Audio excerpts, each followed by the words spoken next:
ce soir, le thème qu'on a retenu, c'était la question des évolutions des discours religieux pendant les périodes de pandémie et d'épidémie. Pour cela, on a choisi d'inviter deux intervenants à qui je vais demander de se présenter brièvement avant qu'on puisse commencer la discussion. Thomas, peut-être toi en premier ? D'accord. Thomas, donc à Sermendax, j'anime la chaîne La Tronche en Biais et je dirige l'ASTEC, qui est une association de promotion des sciences et de l'esprit critique.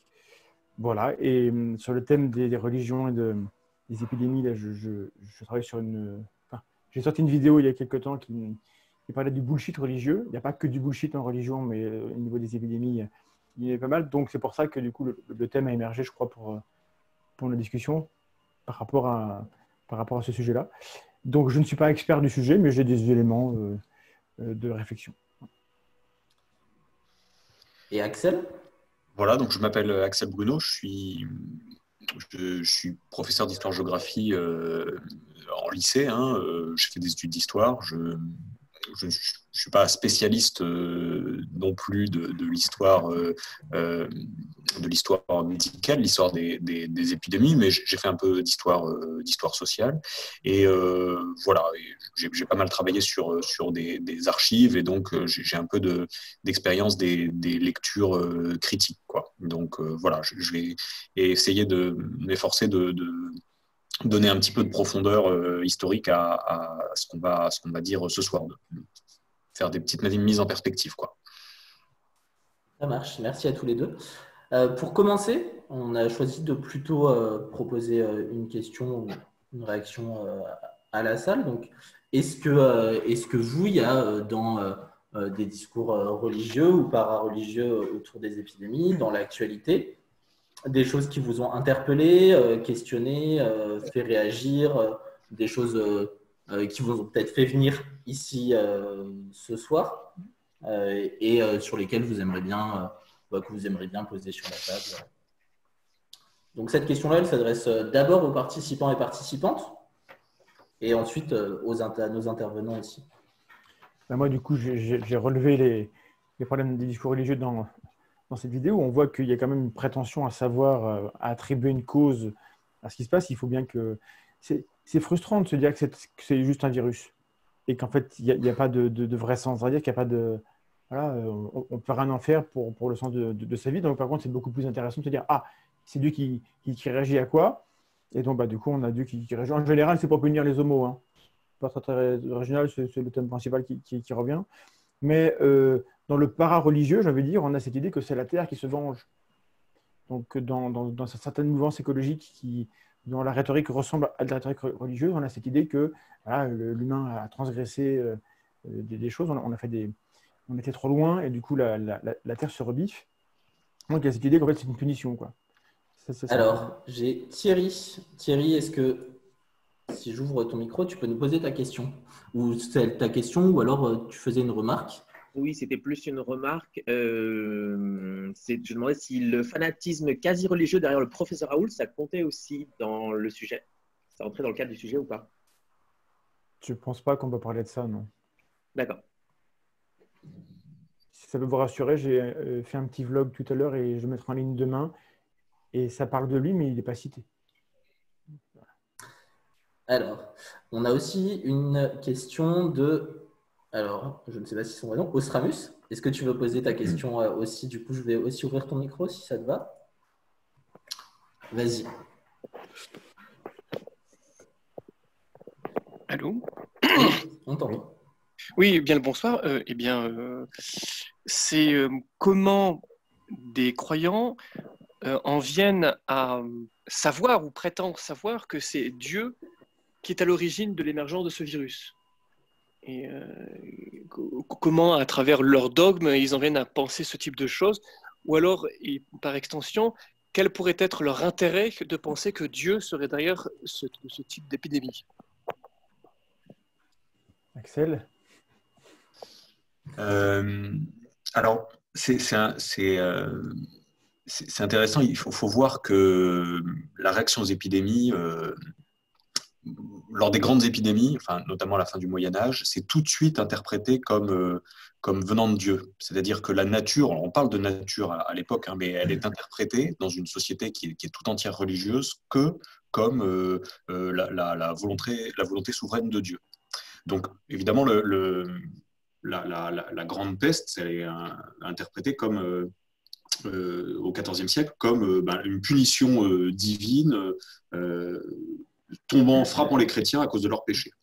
Donc, alors évidemment, ça, c'est la vision de l'époque, mais c'est quelque chose qui est pesant, qui dure depuis longtemps, qui longtemps structure les sociétés qui sont confrontées à des épidémies. Ça il faut bien le voir. Disons qu'on a tous notre grille de lecture. Et du côté religieux, dès que quelque chose se produit et que ça a un impact fort sur notre vie, et il n'y a pas grand-chose qui a un impact aussi fort qu'une épidémie comme celle-là, parce que regardez, on est tous chez nous confinés, enfin, l'impact est fort. Tout ce qui a un impact fort sur nous, il faut lui trouver une cause qui soit commensurable à l'effet. C'est un biais qu'on a, c'est que quand un effet est important, on suspecte une cause importante. Il n'y a pas de cause plus importante que Dieu. Donc quand l'effet est important, on va d'abord aller voir est-ce que ça ne pourrait pas être Dieu. Et si on arrive à créer un récit qui nous satisfait, ben on le prend. Et je pense qu'il s'arrête là.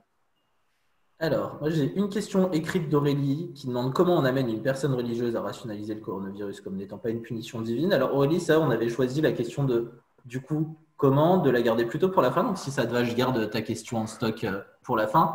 Et on a le Pinch qui voulait prendre la parole. Vas-y, j'ai ouvert ton micro. Bonjour à tous. Alors c'est le Pinch. Ah, pardon. Et ça rebondit un peu sur ce que demandait Aurélie, mais plutôt dans l'autre sens.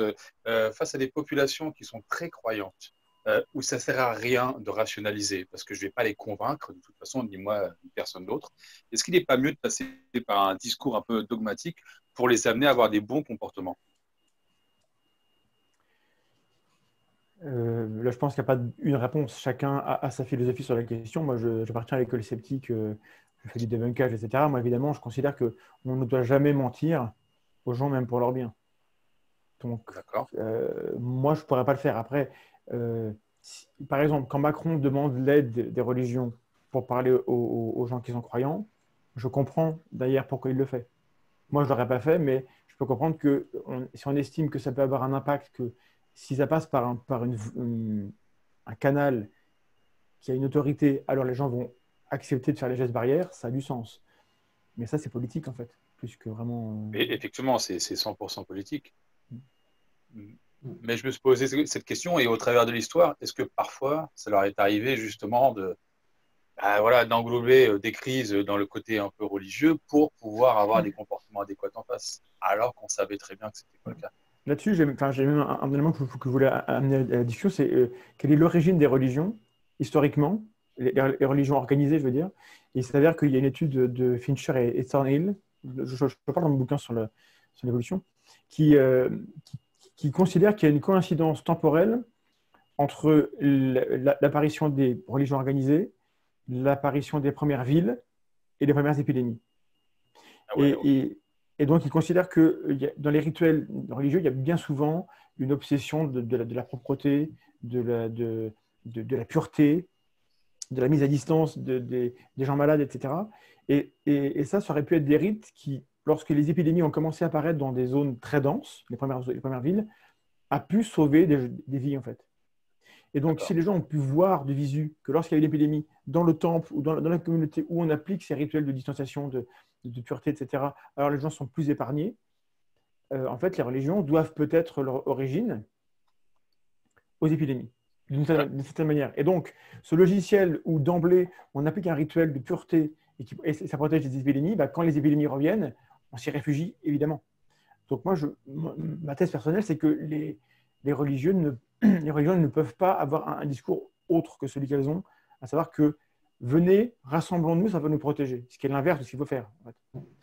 En fait. Et je complète, parce que Thornhill et Fincher ont montré que les zones actuelles dans le monde où il y a le plus de religions différentes correspondent aux zones dans lesquelles il y a le plus d'épidémies.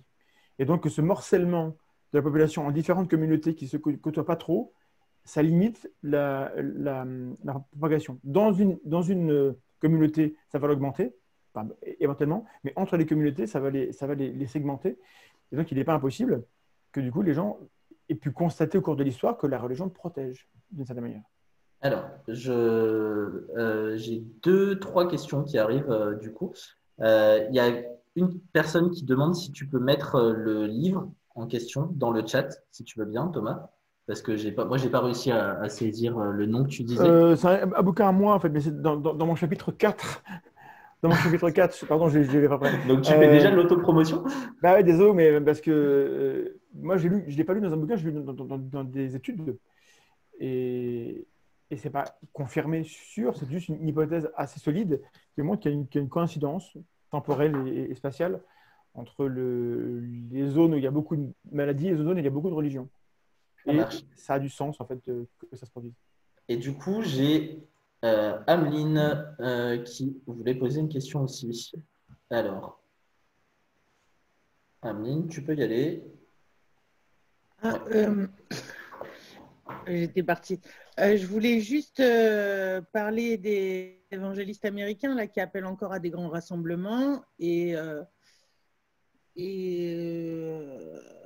autant en France, donc la loi les contraint, autant aux États-Unis, on voit que c'est compliqué de contraindre les religions au respect des confinements. Et donc, du coup, peut-être juste, c'était pour poser ça un peu et voir comment on pouvait faire quand la politique ne suffit plus à contraindre les religions. Ok, et ça rejoint du coup la question de Marc-Antoine qui demande est-ce que le fait de dire qu'un Dieu est responsable de l'épidémie et que la prière est bénéfique, ça ne tombe pas sous le coup de la loi? Eh bien, en France, dire ça, en tout cas, non, ça ne tombe pas sous le coup de la loi, mais de la liberté d'expression et de religion.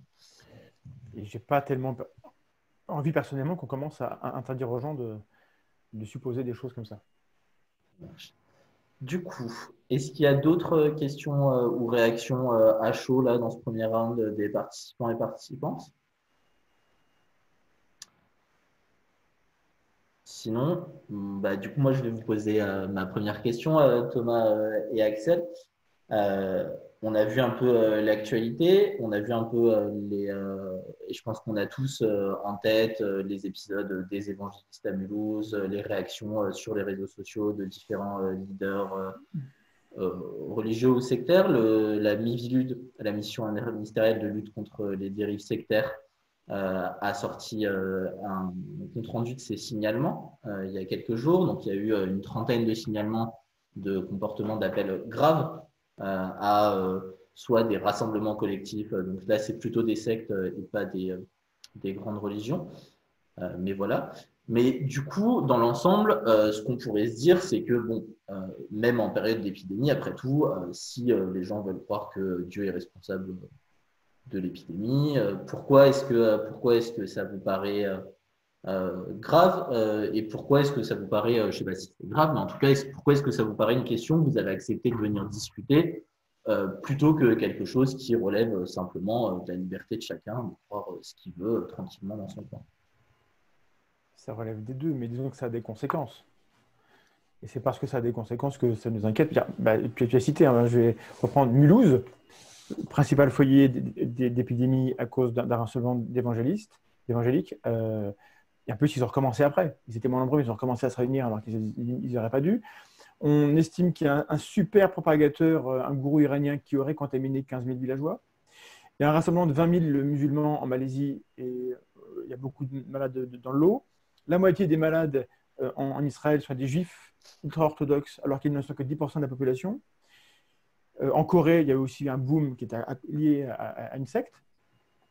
Et de manière générale, au-delà du Covid-19, quand la rougeole est revenue en France et qu'elle a fait 2 morts, c'était à cause des écoles Steiner et de la confrérie Saint-Pie-X. Donc, il y a cette composante-là, il y a toujours souvent une composante religieuse ou spirituelle et organisée qui est le vecteur privilégié, pas le seul évidemment, privilégié de la propagation. Donc, si les gens croyaient moins ou différemment, accepter d'écouter d'autres canaux qu'uniquement les canaux de l'autorité, sans doute qu'on pourrait éviter des morts. Donc, c'est pour ça qu'on en parle, quoi. Mais peut-être, alors je vois ta question, Rémi. Moi, je pense qu'autour de cette question-là, il y a un débat sur lequel, à mon avis, on va arriver. puisque c'est la question de la liberté d'expression, mais aussi de la liberté de critique. Lucille, alors la confrérie évoquée, c'est la confrérie Pie X. C'est ça, donc c'est une confrérie qui a été exclue de l'Église romane et qui se centre autour d'un cardinal et là je dis peut-être une bêtise, en Normandie je crois, mais je me trompe peut-être. Donc, par contre sur le nom j'en suis certain. C'est Pie X.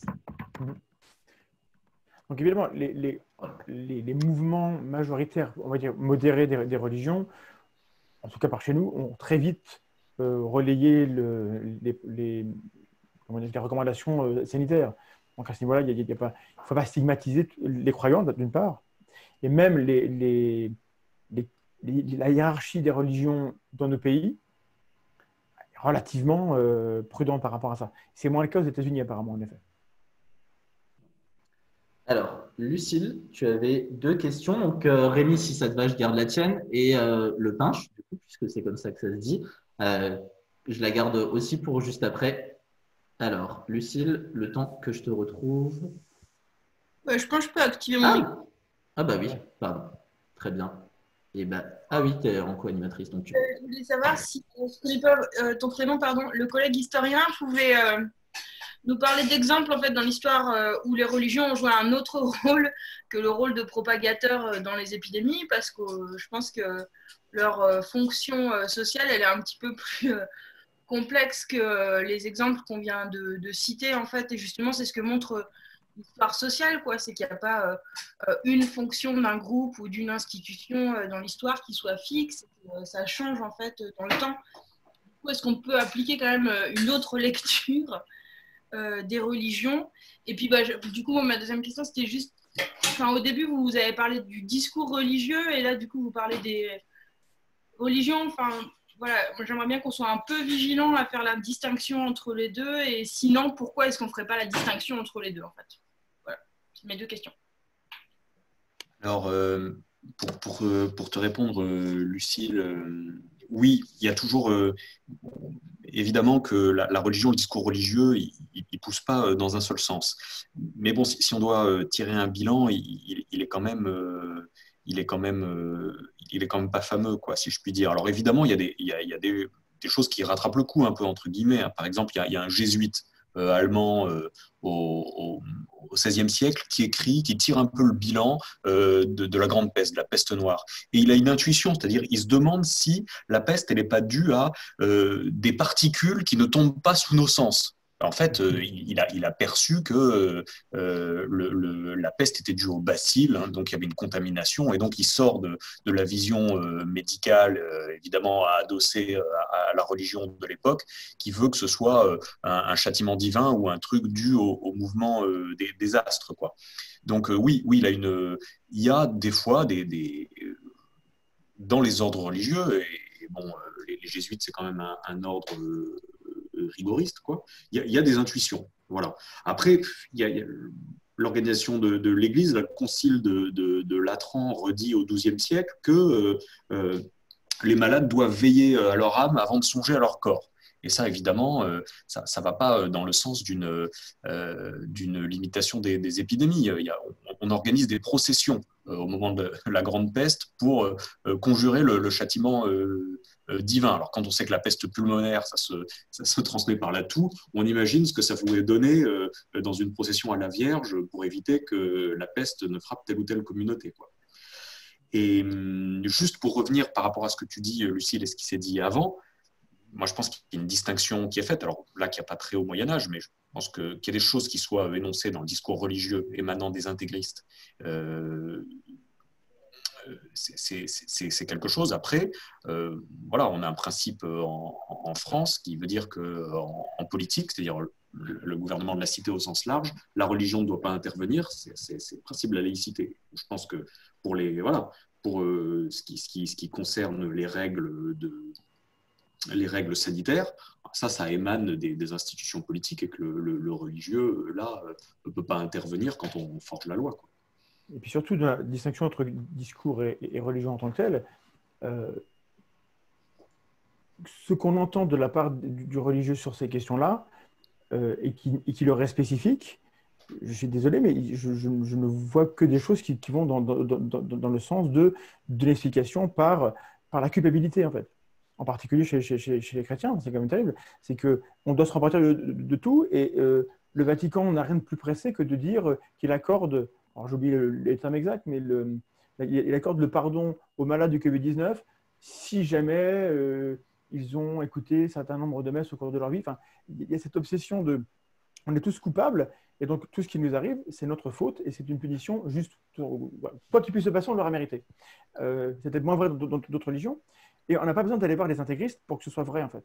Et donc les gens qui sont dans ces croyances, on leur a inculqué ça, en fait. Donc c'est compliqué.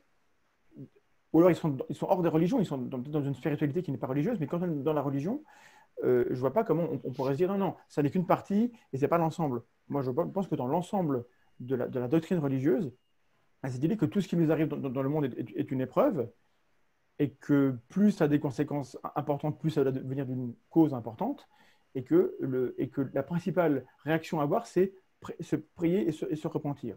Et on tient, enfin, quand on a des meurtres de masse aux États-Unis, on déborde un peu du thème, mais ils envoient thoughts and prayers. On envoie nos pensées et nos prières, alors que peut-être qu'il faudrait réagir de manière un peu plus pragmatique, concrète dans la cité, quoi.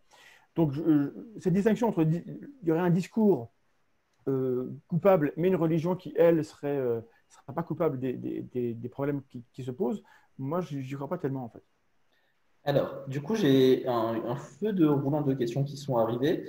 Une perspective que je trouve hyper intéressante là-dedans, on y revient juste après, Guylaine, si tu veux bien, c'est le discours ecclésiastique sur le VIH à l'époque. Mais peut-être que... alors, je vais faire intervenir la question d'Aurélie et après, il faudrait peut-être, pour revenir sur ce qu'on disait, qu'on précise un peu de quoi on parle quand on parle de discours religieux. Est-ce que ça veut dire que c'est un discours d'une religion? Est-ce que c'est un discours d'un certain type et comment on le caractérise? Donc, on revient là-dessus juste après. Et il y a Aurélie, je viens d'ouvrir ton micro, tu peux poser ta question. Salut à tous, merci déjà pour toutes les interventions. Et du coup, ma question, effectivement, c'était... on contextualise au niveau de l'histoire dans le passé, effectivement, on se faisait un petit peu des fantasmes, c'est les astres, c'est Dieu probablement dans les âmes, tous ces trucs-là.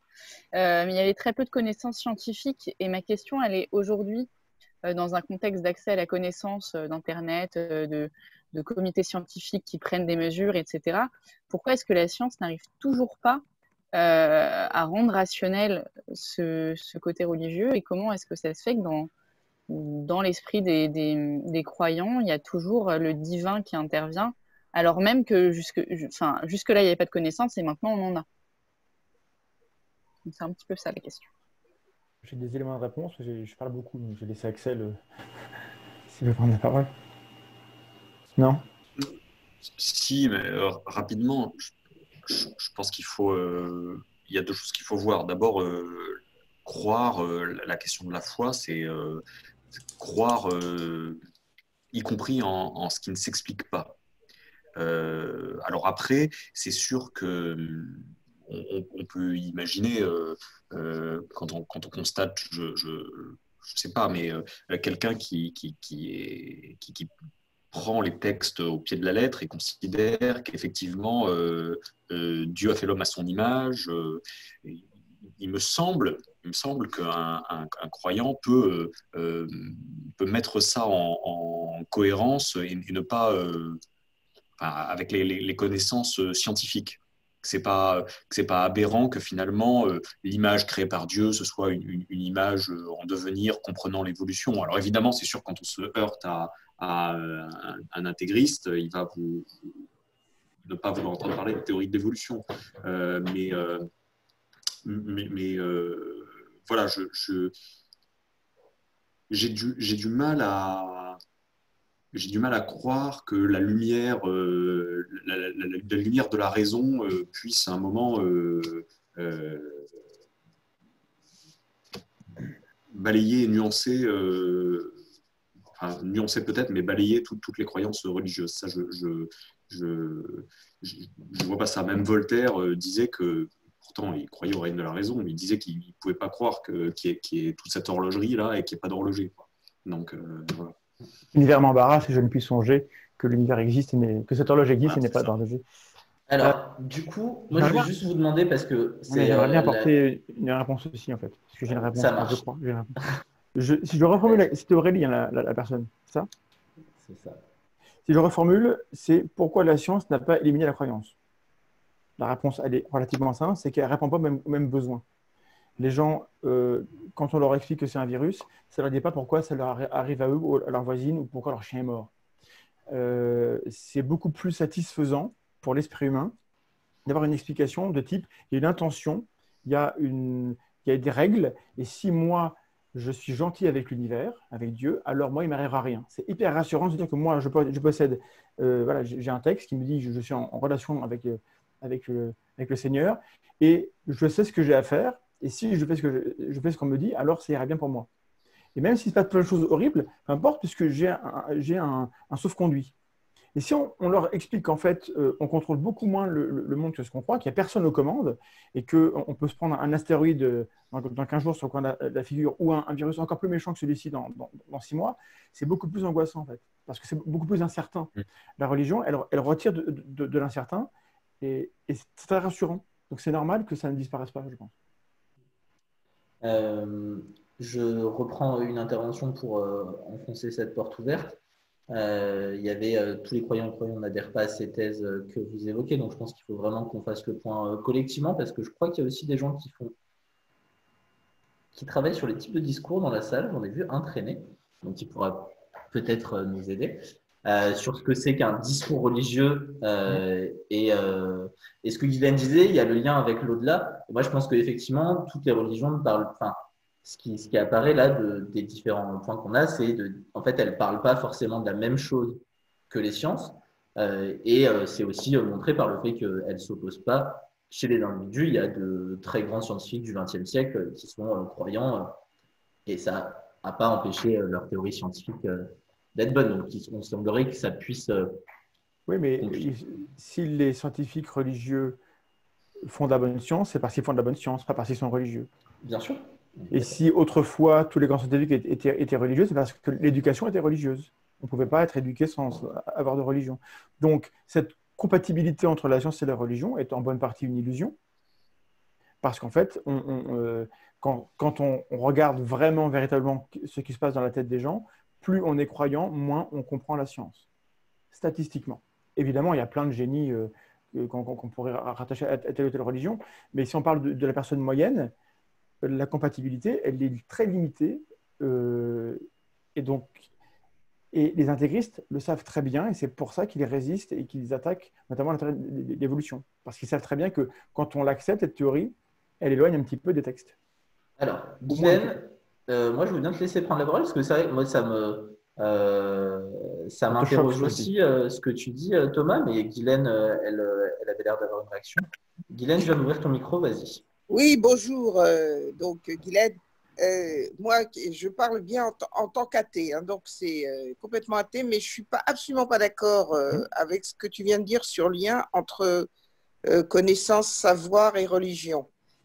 On s'aperçoit d'ailleurs aux États-Unis, il y a eu des études, par exemple sur le changement climatique et d'autres, on s'aperçoit que des gens qui sont fortement, qui ont une CSP, qui sont de CSP de haut niveau, ont à peu près finalement réfutent la science autant qu'une personne qui n'a pas du tout de niveau intellectuel. Alors, oui, je sais mais pas leur niveau de religiosité aux États-Unis, c'est quand même une exception.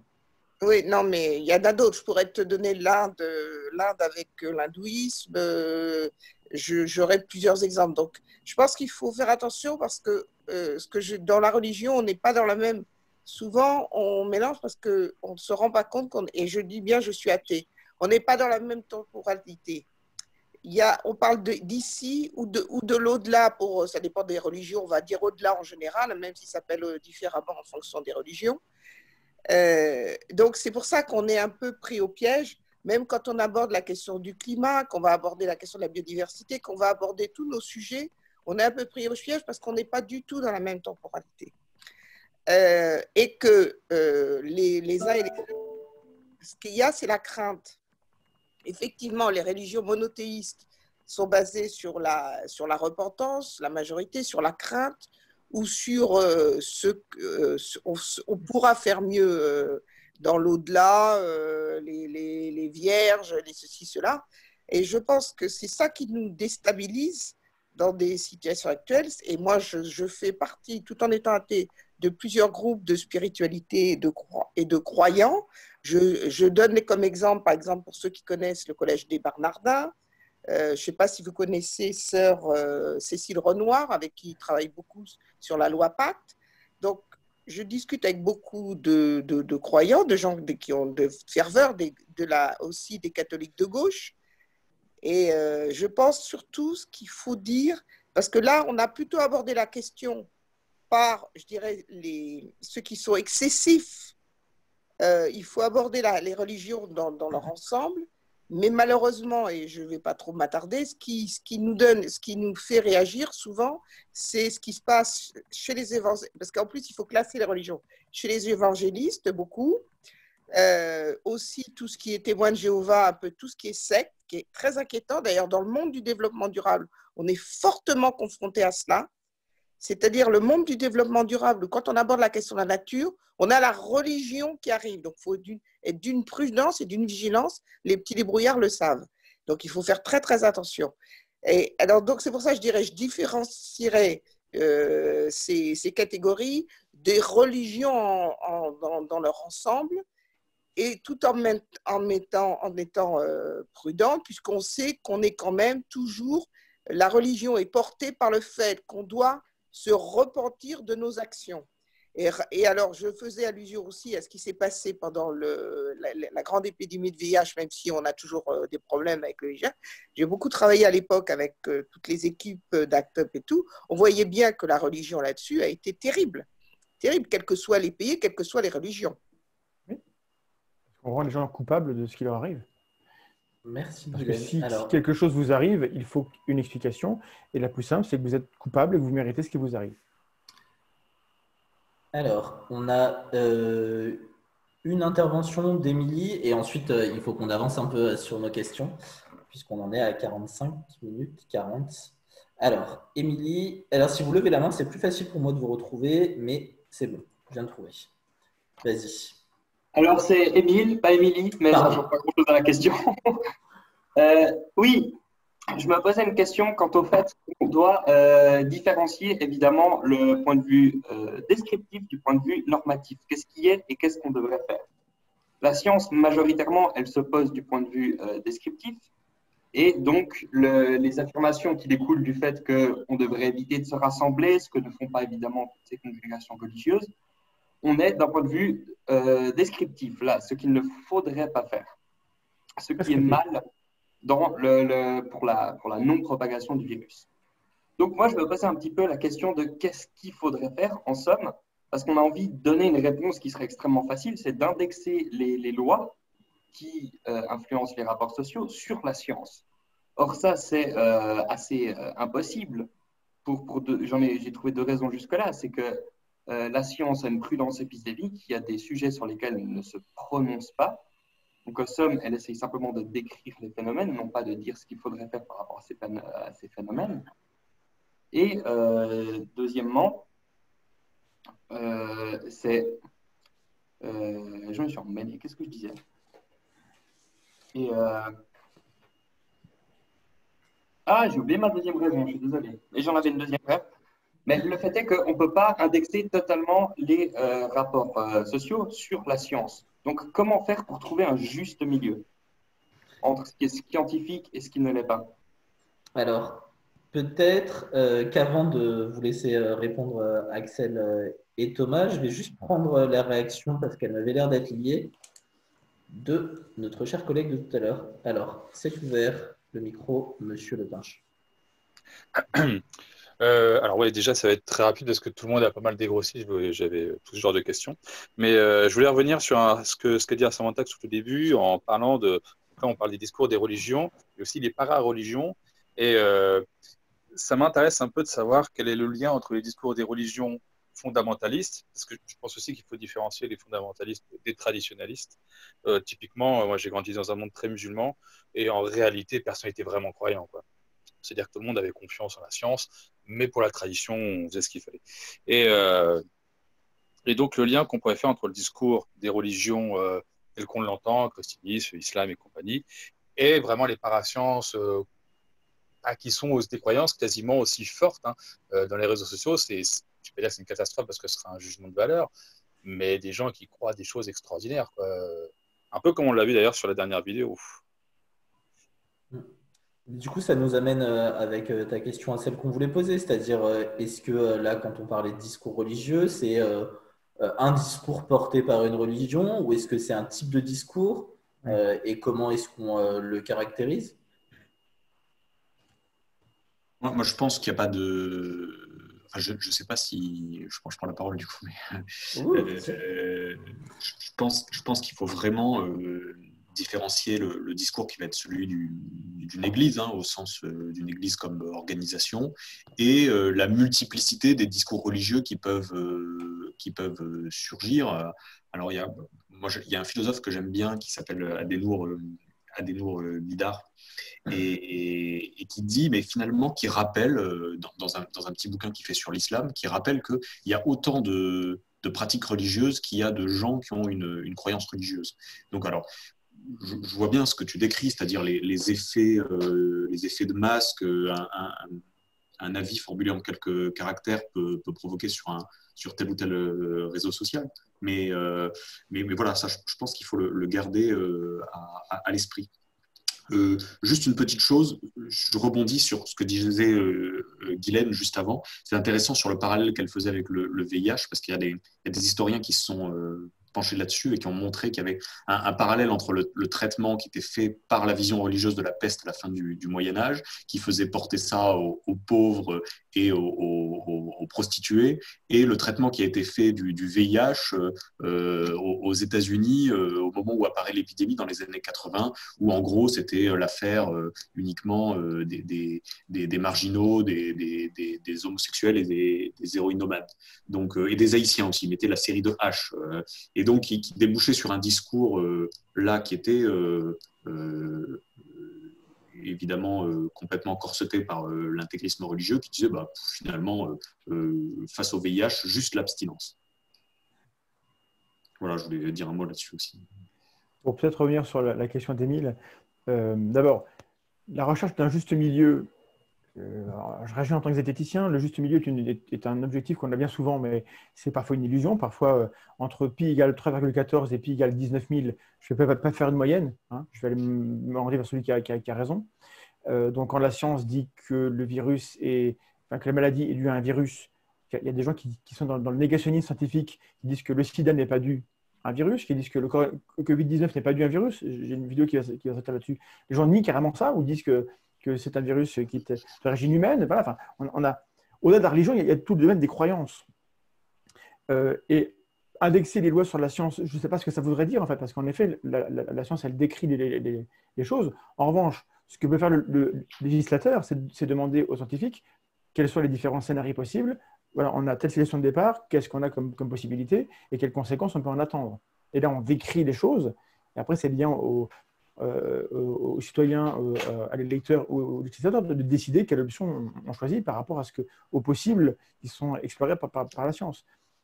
Mais là où la religion, en fait, on disait qu'il y avait différentes temporalités, là encore, je ne suis pas totalement d'accord, parce que partout où on n'a pas un développement de la science, la religion a vocation, a l'ambition d'expliquer le monde. Quand la science explique des choses mieux qu'elle, et quand elle se prend une révolution dans les dents, la religion prend une place qui lui convient parce qu'on ne laisse pas le choix d'être tyrannique. Et donc, elle dit, mais nous, on explique l'après-vie, on explique l'avant, on explique l'âme, etc., mais on n'explique pas le monde réel. Mais ça, c'était obtenu de haute lutte parce qu'on s'est rendu compte dans la société qu'il valait mieux avoir une méthode plus fiable que la méthode religieuse. Mais quand on regarde vraiment ce que disent les textes, il n'y a rien dans le texte ou dans le dogme qui limite la religion à des prétentions sur l'après-vie ou sur l'âme. Elle peut expliquer tout et n'importe quoi si elle veut. et beaucoup de gens trouvent que c'est plus satisfaisant pour eux. Donc, c'est pas étonnant que ça arrive, en fait. Alors, sans aller peut-être jusqu'à parce que c'est curieux de parler d'indexation de la loi sur la science, parce qu'à la fin, on a potentiellement un gouvernement de techniciens. Et on a vu que les gouvernements de techniciens, ce n'était pas forcément ce qui historiquement donnait les résultats les plus souhaitables. Après, moi je trouve qu'il y a quand même des pistes qui sont intéressantes. Ce que tu dis sur le révisionnisme, c'est intéressant parce que c'est des questions qui s'appliquent aussi en histoire. Il y a quand même des domaines dans lesquels il y a des preuves, quoi. Et donc ça, voilà, à partir du moment où il y a ça, c'est des choses qui se contestent pas. Ensuite, il y a des éléments de législation qui sont intéressants. Moi, je trouve que le principe de précaution ou le respect, par exemple, des lanceurs d'alerte, la protection des lanceurs d'alerte, ça peut être des choses auxquelles on peut réfléchir, quoi. Donc, voilà. Après, c'est des pistes. Alors, j'ai une intervention d'Amine. Et après, moi, j'aimerais bien, du coup, parce que tu nous avais compiler des éléments, Axel, qu'on puisse revenir un peu sur cette question historique et que tu puisses peut-être prendre quelques minutes pour nous parler un petit peu. Tu parlais de la peste, du VIH. Alors, Ameline, juste avant, tu avais une intervention. Il faut que j'arrive à te trouver. Vas-y. Non, moi, je voulais juste dire qu'il n'y a pas que la science ne détient pas la vérité. L'intérêt de la science, c'est quand même que c'est un dialogue et qui met en œuvre des consensus. Et là, on a plein de trucs à dire, par exemple, sur le conseil scientifique de l'Élysée qui est rempli de médecins, par exemple, où il n'y a pas la place des autres sciences dans ce comité scientifique. On voit bien que du coup, si on parle que de paroles scientifiques, il y a des limites à ça. Si on ne mélange pas déjà des approches pluridisciplinaires ou d'autres vision, et dire que si on pose la science comme détentrice de la vérité, je pense qu'on tombe dans le dogme, et du coup, c'est là où on diffère peu d'un discours religieux. Je ne pense pas que ce soit… Le mot vérité est rarement présent en science. Hein. Rarement. Alors, juste Guylaine, carré regroupe plusieurs scientismes. J'ai un commentaire que je n'ai pas compris là. Scientisme et humanité.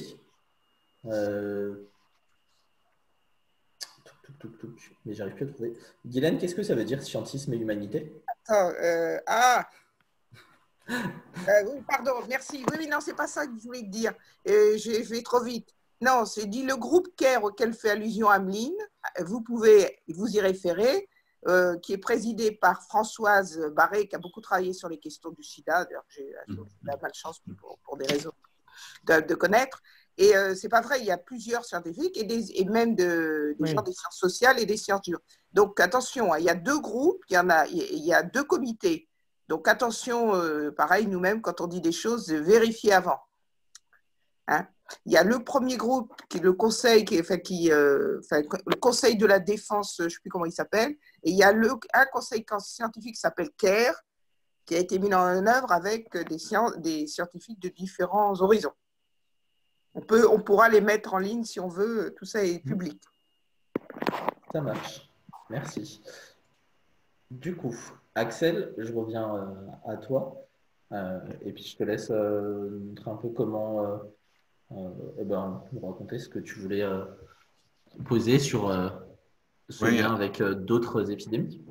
Oui, alors je vais rapidement, pas vous livrer là un exposé trop long, mais moi ce qui m'intéressait, c'est de dire quelques mots à propos de la réception dans le discours religieux de la Grande Peste, qu'on a aussi appelée la peste noire. Hein. La peste noire, c'est le nom spécifique qu'on donne à l'épidémie qui frappe partie d'Orient, l'Europe à la fin du Moyen-Âge.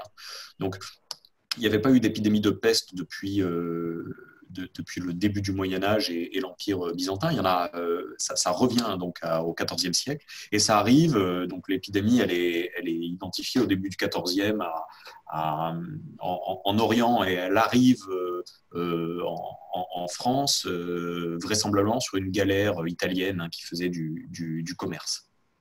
Alors, il faut voir qu'il y a deux types de maladies, en gros, hein, une peste pulmonaire qui se transmet juste par la toux, hein, comme je vous le disais tout à l'heure, qui provoque la mort pratiquement dans 100% des cas, et une autre, une peste dite bubonique, parce qu'après 6 jours d'incubation, vous avez une formation de bubon, et là, le décès, dans les 3/4 des cas, survient dans les 24 à 36 heures.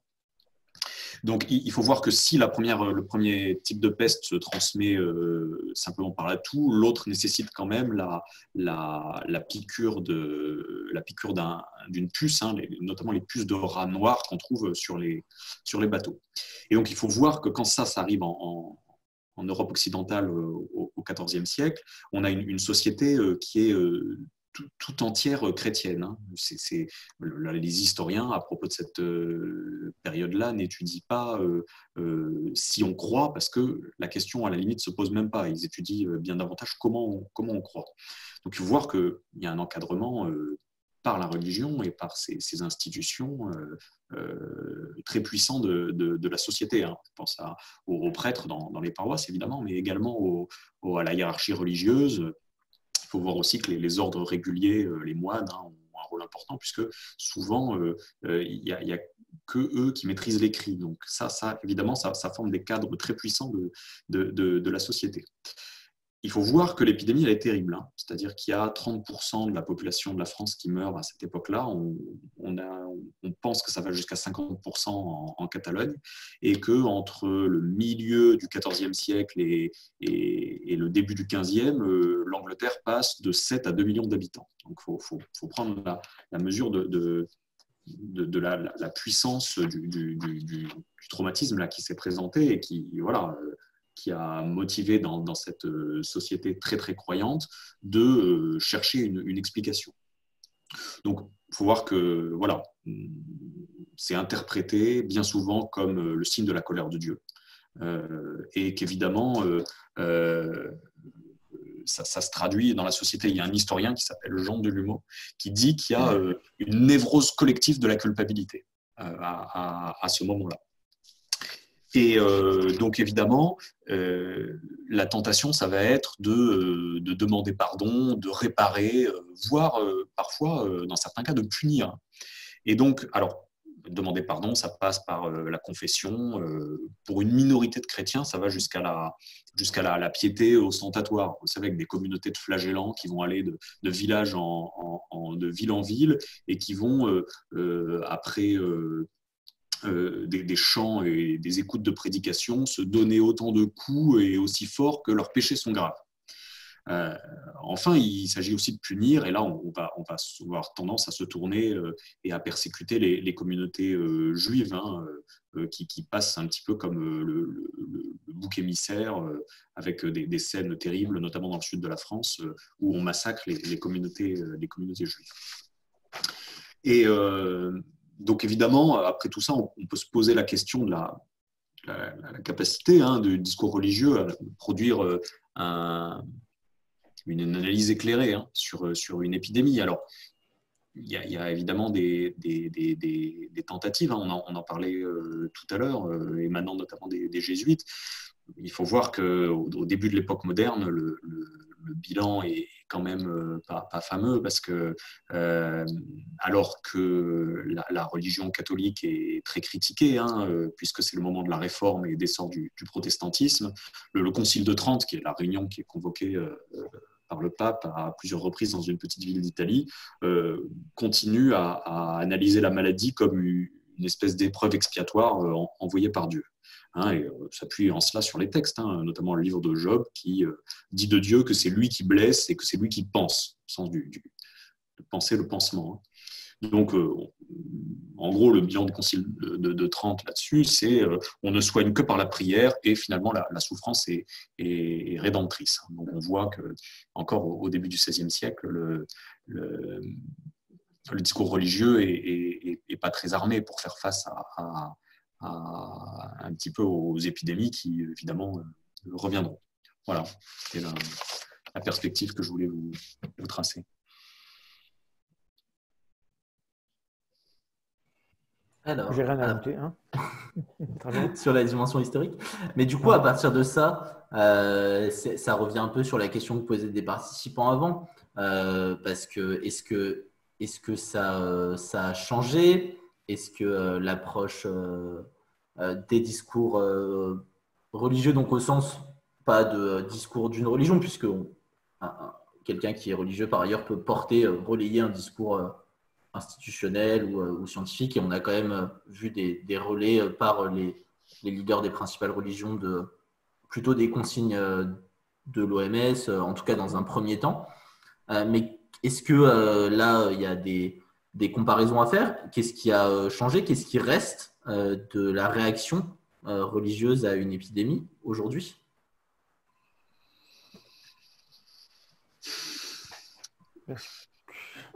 Axel? Non, vas-y. J'ai envie de dire qu'aujourd'hui, la plupart des gens qui ont le pouvoir d'avoir une parole qui porte, c'est des gens qui sont plutôt éduqués. On vit dans un monde quand même qui a changé depuis le XIVe siècle. Et donc, la plupart des gens, à part dans des communautés extrêmement intégristes, ont un peu de science, ont quand même des lumières. Et du coup, le discours religieux, il change. Parce que le discours religieux, pour rester un discours majoritaire, il doit être acceptable par tout le monde. Et donc, l'acceptabilité du discours, il fait qu'il doit s'accommoder de ce qui est reconnu comme étant des vérités, je mets entre guillemets, et ce qui est reconnu comme une source de vérité par les gens, à tort ou à raison, c'est plutôt les choses qui marchent, donc c'est la science. La science fait des choses qui marchent, donc on fait confiance dans les gens qui utilisent la méthode. Et donc, de manière générale, les gens qui sont d'un niveau social confortable vont évidemment avoir un discours, même s'il est très religieux, qui va se nourrir beaucoup aux choses qui sont considérées comme fiables par la société. Donc, ce n'est pas étonnant de voir que la plupart des religieux modérés ont un discours qui est parfaitement aligné avec ce que peuvent dire les experts. Et c'est plutôt les gens qui se sentent maltraités par la société, donc ils sont plutôt dans des communautés marginalisées, où là, on va avoir il me semble, une analyse sociologique un petit peu vite fait, mais bon, c'est en gros, dans les grandes lignes, ça va être ça, vont se retrancher dans des valeurs importantes pour eux, parce que la société ne leur laissera pas confiance. Mais le discours religieux en tant que tel, il a toujours évolué avec son temps, évidemment. Donc, il ne peut pas faire autrement, puisque rien n'est figé, en fait. Peut-être pour répondre, j'ai vu une question de David, je crois, que j'ai vu passer, qui parlait de la souffrance rédemptrice par rapport à Adam et Ève. Oui, il y a un peu de ça, parce qu'il y a l'idée que Adam a fauté et il se tourne vers Ève et lui dit « Et toi, femme, désormais tu enfanteras dans la douleur ».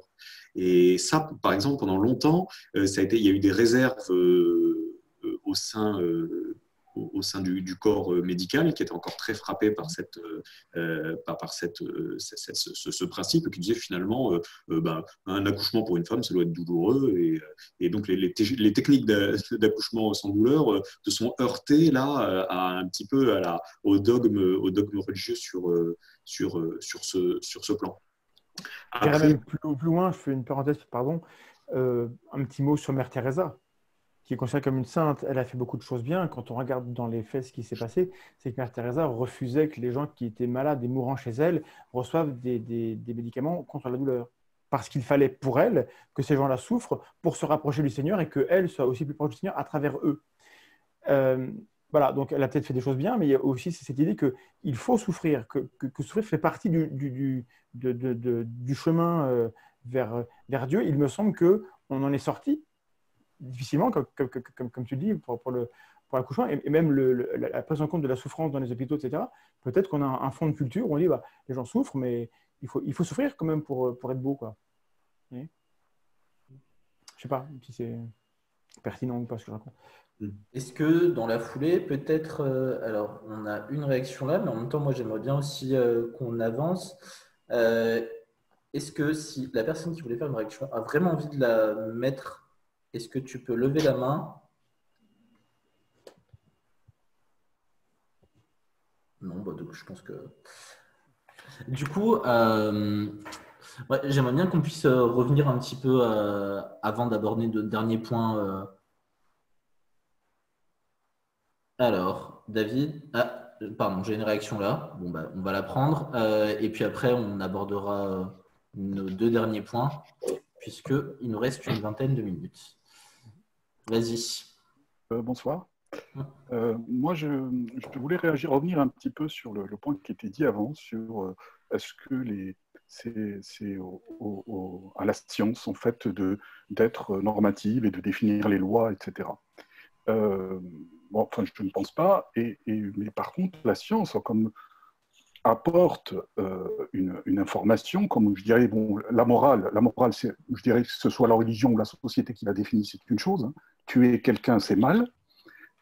Lui donner un coup de couteau, tout le monde sait que la cause qui a tué, on donne un coup de couteau, c'est le coup de couteau. Mais la science, ce qu'elle va dire, c'est que ce qui tue, c'est un virus, quelque chose qu'on ne voit pas. Donc, cette information qu'apporte la science, c'est la chose qui va pouvoir permettre de définir une nouvelle morale. Ce n'est pas à la science de dire la morale, c'est à la science de dire quelles sont les causes des choses, quelles sont les réalités des choses. Voilà, sur ce point qui était un peu obscur tout à l'heure, il me semblait un peu obscur dans l'intervention. Voilà, c'est tout. Par exemple, aujourd'hui, briser le confinement, c'est immoral parce qu'on sait que c'est augmenter les risques de contamination de gens qui pourraient en mourir, c'est ça? Exactement. Voilà, c'était juste une remarque. Mais je suis d'accord, ça me va. Du coup, dans les 2 dernières questions qu'on voulait aborder, il y avait du coup, on a vu un peu ce qui revenait. Est-ce que sur la question de comment on déconstruit ces discours religieux, est-ce que là, Thomas, Axel, et qu'est-ce qui revient? Comment est-ce qu'on peut concilier aussi les discours religieux d'une certaine façon? Pourquoi ça ne marche pas aux États-Unis, Amine? Je me pose des questions. Toutes ces questions-là, elles sont très pertinentes et je n'aurais pas la prétention d'avoir des réponses. Comment on fait? Les religions sont aussi vieilles que l'humanité quand on regarde bien. On a toujours été spirituel ou superstitieux, etc. Je ne pense pas qu'il faille vouloir s'en débarrasser là dans la semaine qui vient, y compris chez les athées les plus militants, chez les zététiciens les plus abrupts. On sait très bien, je crois qu'à un moment donné, il faut être raisonnable. Il y a des besoins psychologiques, etc., qui sont là. Le problème, c'est comment est-ce qu'on peut éviter des conséquences négatives. C'est-à-dire que moi, je n'ai pas le droit d'avoir un avis sur est-ce que c'est bien ou mal de penser telle ou telle chose sur la vie après la mort. Ça me regarde pas. En revanche, en tant que citoyen, j'ai un avis. Si un tel pense qu'après la vie, c'est vachement cool et que du coup, il faut suicider tout le monde, bah, là, j'ai un avis. Donc, c'est que comment est-ce qu'on peut mitiger, altérer les conséquences dans la vie. Et or, on en revient aux épidémies. Le discours religieux est un de ceux. En fait, ce qui est spécifique, c'est qu'on a vu qu'on a maintenu les élections. On a vu qu'il y a eu des matchs de foot qui ont eu lieu alors que le confinement commençait déjà à être important, enfin, à être requis. Et donc, il y a eu des vecteurs de contagion autres que des mouvements religieux, évidemment. Mais ce qui est spécifique, c'est qu'aucun de ces rassemblements, que ce soit pour les élections ou pour le sport, ne contenait dans le discours même l'idée que le rassemblement en soi protégeait ceux qui allaient dedans. Et c'est ça que le religieux a de spécifique. Et c'est ça qui est compliqué à combattre, parce que ça, on ne peut pas l'attaquer, c'est au cœur même de la croyance. Parce que croire, ça sert aussi à ça sert à se rassurer. Donc, à part augmenter la littératie scientifique des gens pour que les gens comprennent bien qu'on connaît des causes de maladies et qu'il faut d'abord faire les gestes barrières et après, s'ils veulent faire autre chose, ils peuvent le faire, mais d'abord, il faut faire ces gestes-là. Je n'ai pas de solution à proposer du tout et je ne sais même pas si c'est possible, quoi. Alors, il y a une discussion sur Eve et Lilith qui a lieu dans le chat en même temps. Moi, je vous propose, on a un café science sur le plaisir féminin. Je crois qu'Ameline, tu avais une super ressource à nous partager. Il sera la semaine prochaine. Mais du coup, toujours Ameline, tu avais aussi levé la main et tu avais un truc à dire, apparemment.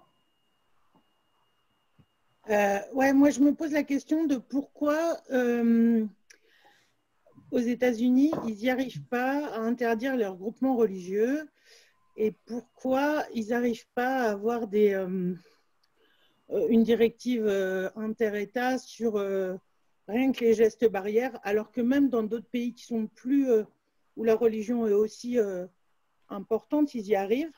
Et là, ils n'y arrivent pas et ils ne vont pas réussir à interdire, par exemple, ces gros rassemblements évangélistes ou d'autres types de rassemblements. Et par exemple, ils ont interdit tous les rassemblements, sauf les rassemblements religieux. Donc, je n'arrive pas à comprendre comment même là, dans le cas d'une épidémie, où quand même les mesures de protection, elles sont quand même assez connues, comment ils n'arrivent même pas à imposer ça, au moins le non-rassemblement, quoi. Je vais laisser Axel répondre, mais je lis juste la réponse de Thomas dans le chat. Leur devise, c'est notre confiance est en Dieu, in God we trust. Peut-être que c'est un élément de réponse. Je ne sais pas si Axel a des lumières sur cette culture-là. Moi, il faut voir, il y a deux choses qu'il faut voir, je pense, dans l'histoire américaine. C'est que d'abord, c'est un État qui a été fondé par des persécutés religieux en Angleterre, qui ont pris le Mayflower, qui sont allés fonder un État parce qu'il y avait un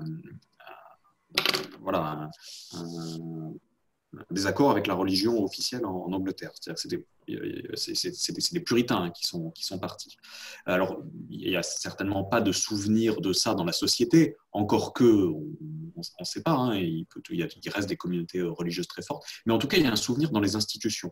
Et le souvenir qu'il y a dans les institutions, et c'est là où ça va rejoindre ta question, c'est que les institutions, notamment les institutions locales, les États, doivent absolument garder les communautés, notamment les communautés religieuses, de toute intrusion du pouvoir fédéral.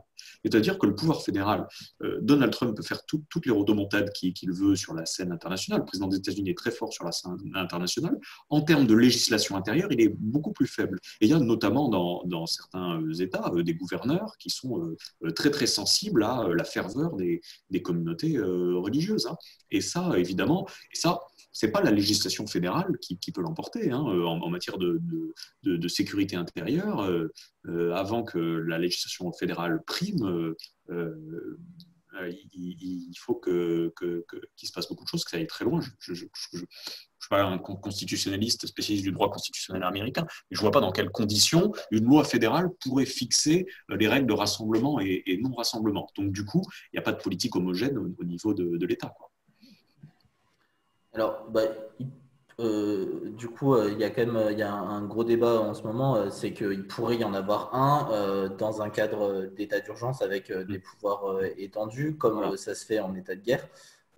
Et là, l'État fédéral américain est quand même dirigé par quelqu'un qui a été propulsé notamment par des mouvements religieux évangélistes, et c'est pas n'importe quel mouvement religieux, et qui lui-même dit qu'il veut voir tout le monde dans les églises à Pâques. Donc ça, c'est le discours du gouvernement fédéral en la tête de son président. Mais moi, j'aimerais juste revenir un peu sur un truc que vous avez dit tout au début. Vous parliez du lien entre religion et hygiène. Or, les religions, c'est des vecteurs par la notion de pureté, d'une forme d'hygiène importante. Donc, pourquoi est-ce que ce ne serait pas un truc plutôt positif finalement, de dire, voilà, là, se laver les mains, se couper les uns des autres, c'est une consigne religieuse autant que scientifique. Pourquoi est-ce que ça ne pourrait pas être utilisé de cette façon-là plutôt ? Pas de réponse. Ça a pu être un avantage à un certain moment pour certaines maladies, mais les maladies en aérosol comme celles qu'on a aujourd'hui, ce n'était pas les plus mortelles autrefois, c'était plutôt ce qui était lié à l'eau en fait. Donc peut-être que les religions ont un avantage sur certaines maladies qui ont des vecteurs particuliers par rapport à des maladies comme ça pulmonaires. Je suis pas sûr. D'ailleurs, la peste, la religion n'a pas protégé contre la peste, hein, à ma connaissance. Donc, et aujourd'hui, les grandes épidémies vont plutôt être des épidémies parce que voilà, on a l'eau courante, on a plein de seuils sanitaires très hauts. Il n'y a plus guère que la contagion directe par l'air, qui peut être très, très dangereux. Et cela, la religion, à mon avis, telle que je la vois, elle n'a pas les codes pour protéger contre ça, je crois. il faut aussi voir qu'on pense que, voilà, que tout ce qui peut contaminer le corps et le salir, ça vient en fait, pendant longtemps, on pense que c'est des impuretés quoi, qui viennent de l'intérieur et qu'il ne faut surtout pas les nettoyer à l'eau parce que ça les colporte. Et donc, on pense qu'il faut porter un linge blanc et donc retirer le linge blanc quand il est sale, en mettre un autre. C'est le principe de la toilette sèche qu'il y a pendant de la fin du Moyen-Âge au XVIIIe siècle. C'est comme ça que les choses fonctionnent. Et bon, le discours religieux, en tout cas en Europe occidentale, ne s'inscrit pas du tout en faux par rapport à ça. Donc, je pense que le rapport n'était pas bien établi entre la pureté des âmes et la propreté des corps, quoi. J'en suis pas sûr, quoi. Ok, ça marche. Du coup, moi, je reviens sur notre dernière question, comment il pourrait évoluer, effectivement. Ça vient peut-être avec ça. Mais là, on a aussi un paquet de gens dont le travail est plutôt éducatif dans la salle. Donc, est-ce que sur la déconstruction des discours religieux, des biais cognitifs, on a, au-delà de nos intervenants, des participants qui souhaiteraient intervenir pour raconter leurs expériences efficaces ou pas?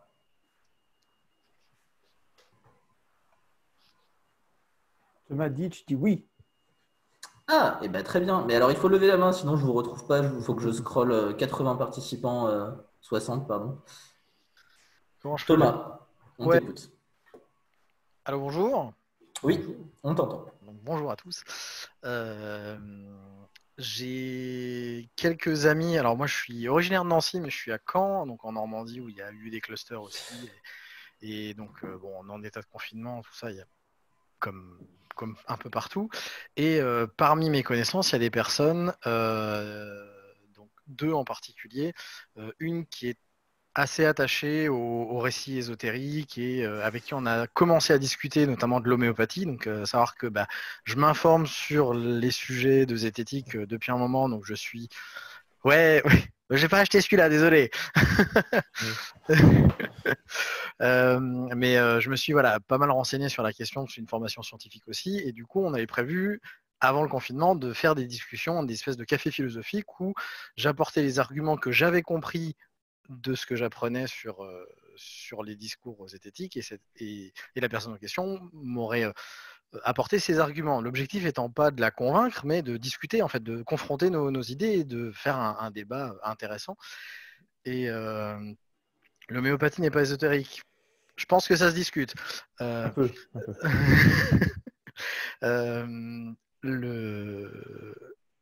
Le problème, en fait, c'est que derrière, ces personnes-là, en ce moment, c'est extrêmement dur de discuter avec elles parce que, comme dit avant, en fait, le côté, même s'il est irrationnel d'un aspect religieux, d'un aspect karmique ou d'un aspect c'est mérité, etc., il est très rassurant aussi parce qu'on trouve une raison derrière ça, en fait, le fait qu'il y ait une volonté supérieure, et à la fois ça nous déresponsabilise et en même temps ça nous culpabilise. Enfin, c'est assez ambigu comme relation, et ces personnes-là, à la fois j'ai envie de discuter avec elles et de les aider à faire un travail sur elles-mêmes d'esprit critique, parce que mon côté un peu pédagogue, d'essayer de faire progresser les gens de ce côté-là, mais en même temps c'est difficile parce que j'ai pas envie non plus de devenir le connard qui vient leur foutre la pression et du stress et de l'angoisse alors qu'elles en ont pas besoin. Et voilà, et donc on me rétorque, arrête de m'emmerder, respecte mes croyances. Ce à quoi je réponds souvent, je respecte les personnes et j'ai du mal à respecter les croyances. J'essaye de Donc, je suis un apôtre de la Tonchambier, forcément. Ça. Comment est-ce qu'on dose notre volonté de déconvertir les gens? C'est ça. Et c'est une très bonne question. Et dès qu'on passe pour un connard, c'est qu'on n'a pas fait ce qu'il fallait. Oui, après je suis débutant et je passe pour un connard tous les jours, tu sais, donc je rate mon coup tout le temps. Mais ouais, c'est peut-être lié au prénom, je ne sais pas.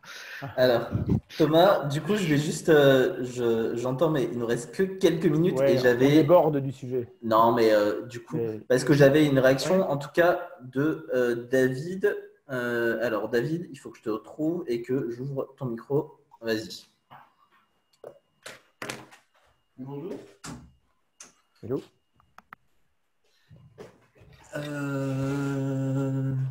Vous m'entendez?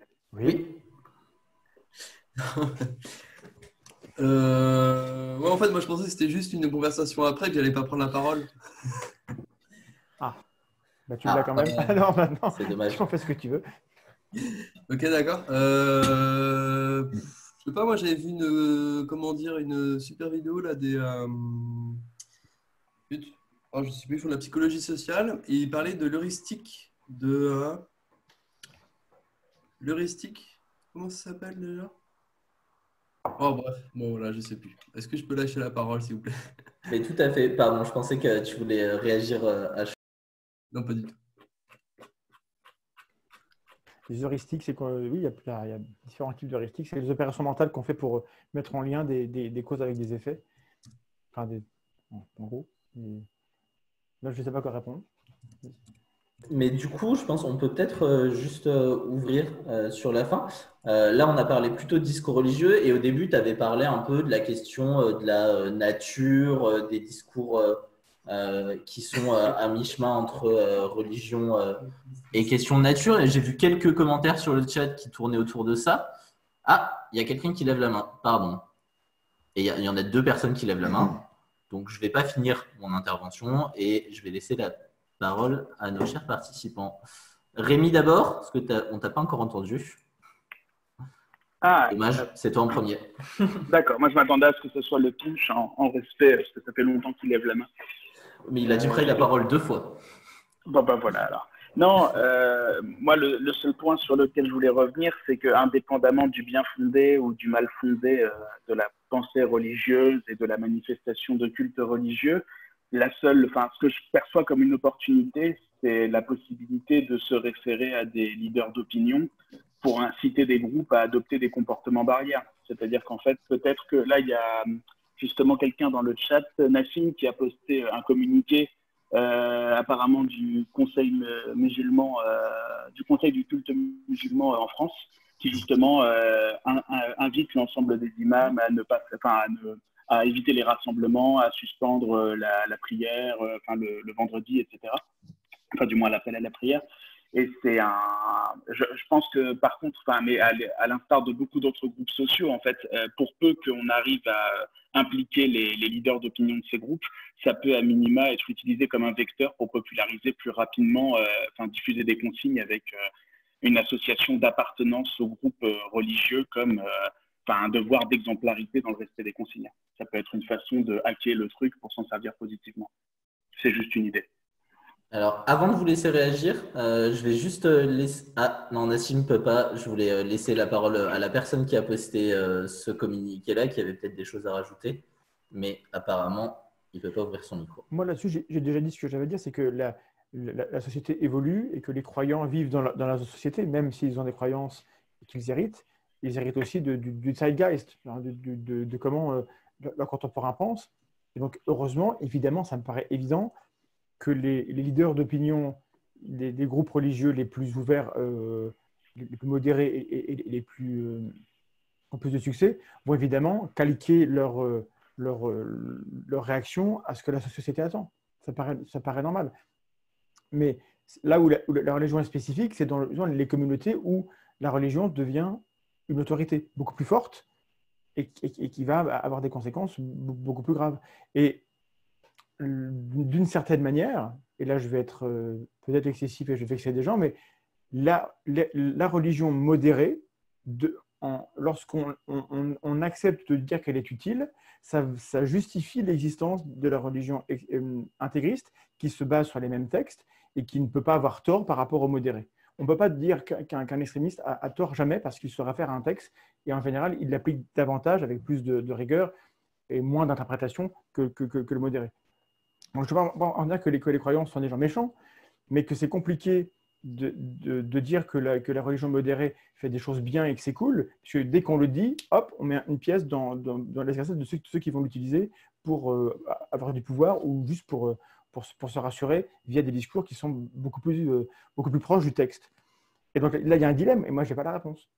Évidemment, il y a des leaders d'opinion qui font des choses très très bien, et il y a plein de croyants qui sont des gens formidables, qui peuvent même être des savants de grande qualité, mais parce que le cerveau humain peut très bien avoir en même temps des idées bizarres, incompatibles, et sans problème. Mais la conséquence in fine, c'est qu'il y a quand même des groupes avec des poches plus ou moins importantes de gens qui vont être dans la croyance extrême, et ce n'est pas leur faute, parce qu'ils sont prisonniers d'une croyance aussi. Et comment on fait pour les libérer eux? Eh ben, j'aimerais bien savoir, en fait. Alors, j'ai une remarque de… Alors, il y a un Lefebvre.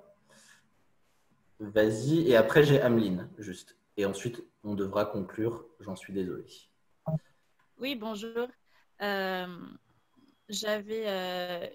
Moi, ce qui m'interpelle, en fait, dans ces questionnements, c'est la façon dont on se perçoit les uns des autres. Et je vois vraiment un clivage. Il y a ceux qui croient et ceux qui ne croient pas et qui sont, entre guillemets, pour la science. Et donc, quand on est du côté où on croit, entre guillemets, en la science, ben, on voit les religieux comme des gens qui ont tort parce qu'on n'adhère pas à leur discours. Donc, pour nous, psychologiquement, ils ont tort et il faut qu'on leur explique. Et si je transpose ça dans la vie quotidienne, la vie de tous les jours avec quelqu'un que je rencontre de visu et je lui dis je ne suis pas d'accord avec toi et je vais t'expliquer, je ne vois pas comment ça pourrait marcher. Et moi, je me suis toujours posé la question, est-ce qu'au final, quand par exemple un croyant, quelle que soit sa religion, il parle de Dieu, est-ce que ce n'est pas une métaphore de justement tout ce qu'on ne contrôle pas? Et là, on peut englober la science, la nature, et puis tout ce qu'on voudra mettre dedans, toutes les choses qu'on ne contrôle pas et qu'on peut ou pas expliquer par la science. Mais en tout cas, ça pourrait inclure le travail de la science. Et à partir du moment où on voit Dieu comme une métaphore et qu'on ne le prend pas au premier degré comme une puissance supérieure, incarnée, une personne physique ou pas, enfin un truc abstrait, mais en fait, si nous-mêmes, on prend du recul par rapport au concept de Dieu et qu'on verrait ça comme une métaphore de plein de choses qui incluent aussi nos propres croyances à nous scientifiques, est-ce que ça ne pourrait pas permettre de créer un lien avec ces gens? Déjà, on se positionne différemment vis-à-vis d'eux en disant « bah oui, en fait, je comprends ce que tu dis ». Mais alors, moi, je verrais ça comme ça et en incluant nous-mêmes leur discours et du coup, en incluant leur discours et en leur disant pas je suis pas d'accord avec toi et je vais t'expliquer, mais en leur disant je comprends ce que tu dis et du coup, et si on pourrait, comme ça, on pourrait commencer à faire des liens et peut-être que ça serait plus facile de communiquer. Je sais pas, c'est une pensée que j'avais. Ok, merci. En partie, juste, ça s'appelle l'entretien épistémique. C'est plus ou moins ça ce que vous dites. Hein. C'est-à-dire que vraiment, c'est cette idée que si on vient et qu'on dit moi je sais, toi tu sais pas, t'es qu'un inculte, ça marche pas. Il faut pas être dans cette idée-là. Il faut pas dire au croyant qu'il a tort. Par contre, il faut lui demander comment tu es sûr que tu as raison. Et quand on est comme ça, on l'écoute. Donc, intéressez-vous à l'entretien épistémique, à la street épistémologie. Il y a M. Sam qui a fait une vidéo pas mal du tout, hein, très très bien, sur ce sujet-là il y a quelques temps. Il y a, je n'ai pas des bouquins, mais des bouquins sur la question sur comment on fait. Et en effet, venir en faisant la morale aux croyants, ça peut marcher, mais enfin, je ne vous le conseille pas. Voilà. Alors, j'ai Ameline juste sur la question démarche, approche éducative. Tu voulais dire un truc? Ouais. Juste, nous, du coup, on développe pas mal de contenu d'animation sur les fake news et tout. Et en ça rejoint des fois des croyances. Ce qu'on peut voir, c'est que, enfin, moi, en tout cas, je pense que tout ce qui est pensé par un individu est raisonné et que, du coup, que ça soit croyance ou pas, il y a toujours une explication, les individus ont toujours construit une explication rationnelle autour de ce qu'ils disent. Et des fois, elle n'est pas si fausse que ça. Donc, à les traiter de connards ou à penser qu'ils sont idiots parce que ils ont tort de penser ce qu'ils pensent, je pense qu'on se trompe d'un point de vue éducatif et qu'au contraire, chercher plutôt les raisons, essayer de discuter plutôt les raisons qui font croire, qui font penser ce phénomène permettent d'ouvrir d'autres hypothèses de réponse. Et c'est par la question, par la formulation de la question qu'on arrive à éduquer et pas par la donnée d'une réponse. Puisque, et en ça, la démarche d'esprit critique ou de construction de l'esprit critique, elle me semble plus intéressante que la démarche discours sur qui a tort, qui a raison. Voilà. Plutôt sur, du coup, la question de la formulation des questions et de la complexité et de la compréhension de la complexité des questions. Du coup, si je reformule juste avant de vous laisser réagir peut-être et de fermer tout de suite après, ce que tu dis, Amine, c'est du coup de passer plutôt par interroger la façon dont, avec les gens, la façon dont se construisent leur rapport au monde, que comment on sait ce qu'on sait ou comment on croit ce qu'on croit, plutôt que de dire ce qu'il faut croire ou ne pas croire, et fournir cet outil aux gens et aux jeunes particulièrement pour ensuite arriver à changer un peu d'approche. Ok, ça marche. Est-ce que là-dessus, Thomas et Axel, vous avez des réactions et ce sera vos mots de clôture? Une toute petite réaction, un petit partage d'expérience, une réaction. J'ai essayé de faire ça le plus brièvement possible.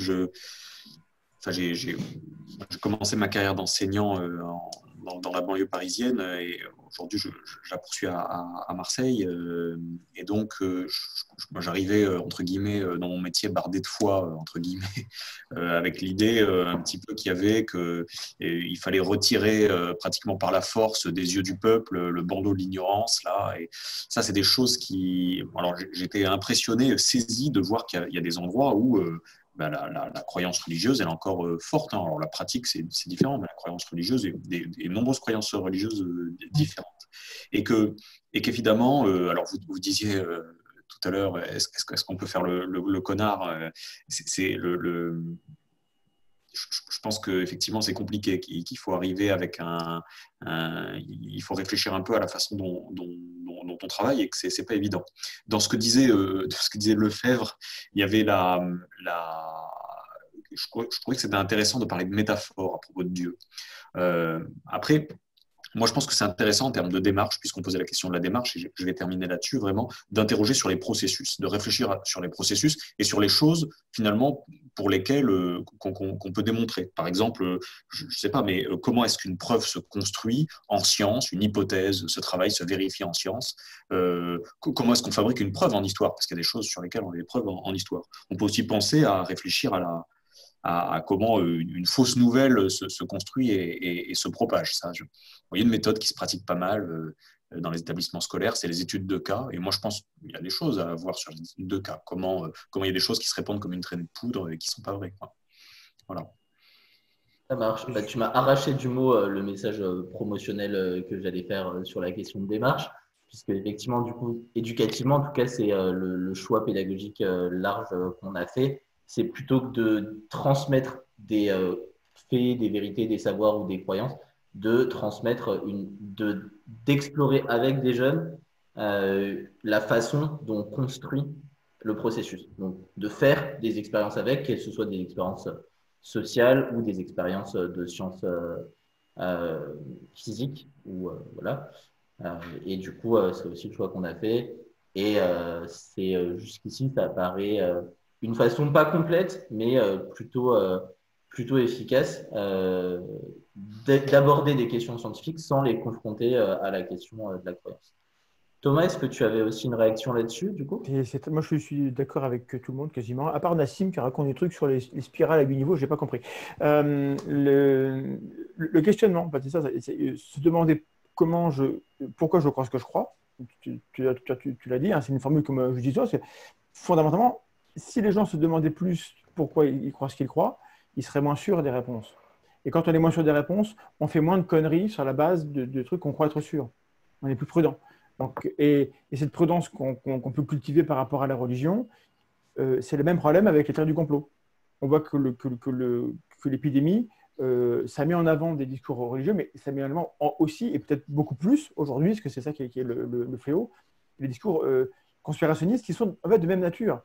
On a un truc qu'on ne comprend pas et on cherche une explication, et la narration qu'on préfère, c'est une entité qui est là, qui est cachée et qui organise tout et qui veut notre peau. Et une fois qu'on a accepté que c'était vrai, alors on accepte n'importe quoi. Et donc il faudrait que les gens s'interrogent, mais pourquoi est-ce que j'y crois? Et spontanément, tout seul, c'est dur à faire, et spontanément, ils le feront encore moins si on leur dit que c'est trop des débiles et trop des cons. Parce que du coup, il y a la réactance qui est que puisque tu me traites de con, alors je vais trouver que j'ai raison. Alors que si on va les questionner, mais ça implique, c'est beaucoup d'efforts, en fait, c'est beaucoup d'énergie. Et ça ne peut pas être fait par des gens comme nous qui font des contenus. Ça peut difficilement être fait que par les formateurs comme vous qui êtes au contact avec les gens pas beaucoup de temps. Il faut que ce soit fait par les gens dans leur quotidien, en fait. Et donc, il faut ce passage de relais où les gens s'emparent des outils que vous et nous, on n'a pas inventé, mais qu'on leur transmet. Et moi, il n'y a que ça qui peut me sauver, je crois. Oui. Merci. Du coup, je vais conclure là. Je fais juste un message très. Il fallait quand même que je trouve un message de promotion commerciale à la fin. C'est que du coup, on a une dynamique bénévole qui travaille à construire des contenus d'animation en période de confinement pour les jeunes directement chez eux. Et du coup, il y a une partie de ces contenus qui sont justement sur les fausses informations et sur la construction des biais cognitifs.